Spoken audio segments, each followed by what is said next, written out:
प्रिय विद्यार्थियों, हम चिंता सर व्याख्या खंड का अध्ययन कर रहे हैं। यह जयशंकर प्रसाद द्वारा रचित कामायनी महाकाव्य से ली गई है। यह विषय एमए फाइनल हिंदी चतुर्थ प्रश्न पत्र आधुनिक काव्य के अंतर्गत आता है। मैं अंजना शर्मा, सहायक आचार्य हिंदी, एमएजे कॉलेज भरतपुर। हमारी आज की व्याख्या है। चिर किशोर वै नित्य विलासी, सुरभित जिससे रहा दिगंत, आज तिरोहित हुआ कहाँ वह मधु से पूर्ण अनंत वसंत। कुसुमित कुंजों में वे पुलकित, प्रेमालिंगन हुए विलीन, मौन हुई है मूर्छित ताने और न सुन पड़ती अब बीन। अब न कपोलों पर छाया सी पड़ती, मुख की सुरभित भाप, भुजमुलों में शिथिल वसन की व्यस्त न होती है अब पाप।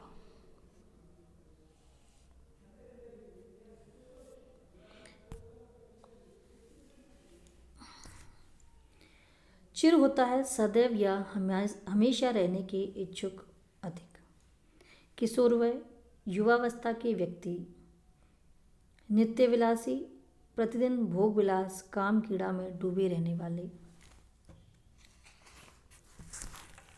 सुरभित होता है सुंदर। दिगंत दिशाएं। मधु यानी माधुर्य। तिरोहित यानी छिपना या लुप्त होना। अंतर्ध्यान आच्छादित। अनंत वसंत चिर वसंत, किंतु लक्षण से इसका अर्थ है चिर यौवन। प्रस्तुत छंद में मनु देवों के विलास का भयंकर परिणाम देखकर कराहने लगे और कहने लगे कि आज उनका यौवन कहाँ लुप्त हो गया है। चिर कुसूर व नित्य विलासी, सुरभित जिससे रहा दिगंत। मनु कह रहे हैं कि हम देव अपनी चिर किशोरावस्था में रात दिन विलास क्रीड़ाओं में मग्न रहते थे। हमारे वस्त्रों और सुंदरियों के केशों में घुते हुए फूलों से दिशाओं को भी सुगंधित करने वाली सुगंधी बिखरा करती थी। आज तिरोहित हुआ कहाँ वह मधु से पूर्ण अनंत वसंत। उस समय यही प्रतीत होता था कि चारों ओर अंतहीन वसंत आच्छादित हो गया है, परंतु आज न जाने वह मधुवर्षी मधु ऋतु किशोरावस्था में कहाँ अंतर्ध्यान हो गई। भाव यह है कि वह चिरयौवन आज कहाँ लुप्त हो गया है, जिसके संपूर्ण दिशाओं के छोरों तक धूम मची हुई थी। इस छंद में स्मृति, चिंता, हर्ष, औत्सुक्य और रति के भाव अभिव्यक्त हैं। अलंकार। इसमें बसंत को अनंत बतलाकर तिरोहित हुआ कहा गया है, अतः यहाँ विरोधाभास अलंकार है। साथ ही उसे चिर किशोर व नृत्य विलासी कहा गया है। ये विशेषण साभिप्राय है, क्योंकि विरोधाभास में और भी कुतूहल उत्पन्न करते हैं, अतः परिकर अलंकार भी है। नित्य विलास को विनाश का कारण बतलाकर संयमित जीवन बिताने का संकेत किया गया है। कुसुमित कुंजों में वे पुलकित, प्रेमालिंगन हुए विलीन। कुसुमित कुंज होते हैं ऐसी कुंजें जहाँ नाना भांति के पुष्प खिले हुए हों। पुलकित पुलक या कंप से परिपूर्ण। मूर्छित तान यानी संगीत में सातों स्वरों का क्रम से आरोह अवरोह मूर्छना कहलाता है, और इसी मूर्छना से भरी हुई तानें मूर्छित तानें कहलाती हैं। बीन यानी वीणा। प्रस्तुत छंद में मनु देवों के विलास का स्मरण करते हुए कहते हैं कि आज वे प्रेमालिंगन न जाने कहाँ लुप्त हो गए हैं।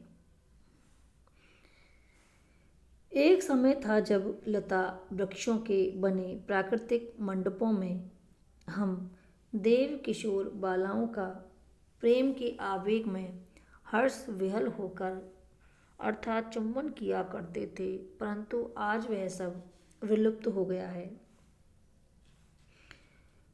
मौन हुई है मूर्छित ताने और न सुन पड़ती अब बीन। कभी कभी हम सब प्रणय का संगीत छेड़ते थे और आनंदित होकर स्वरों का विस्तार करते थे, परंतु अब वह अचेत स्वर लहरी शांत हो गई है। साथ ही साथ अब वीणा की मधुर झंकार भी कहीं कहीं सुनाई पड़ती है।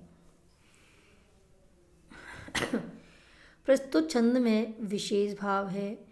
देव जाति के विलासमय जीवन का चित्रण है। पुलकित प्रेमालिंगन में विशेष विपर्य है।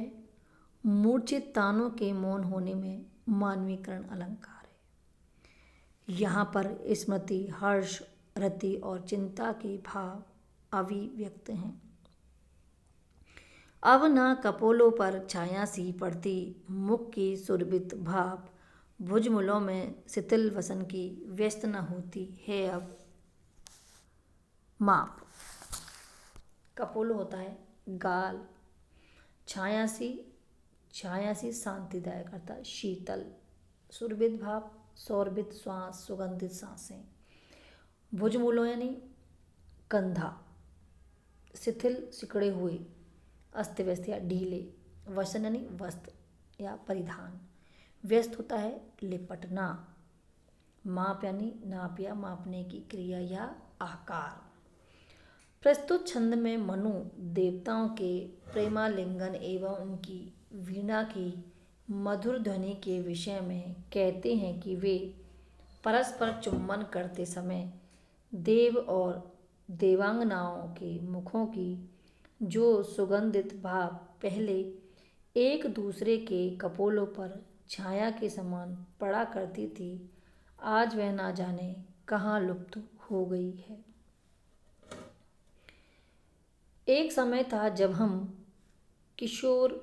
देव किशोर बालाओं के कपोलों का परिचुंबन करते थे और हमारे मुख से निकला सौरभित सांस उन पर पड़ता था, जो उन काम तप्ताओं को छाया सा या शांतिदायक प्रतीत होता था।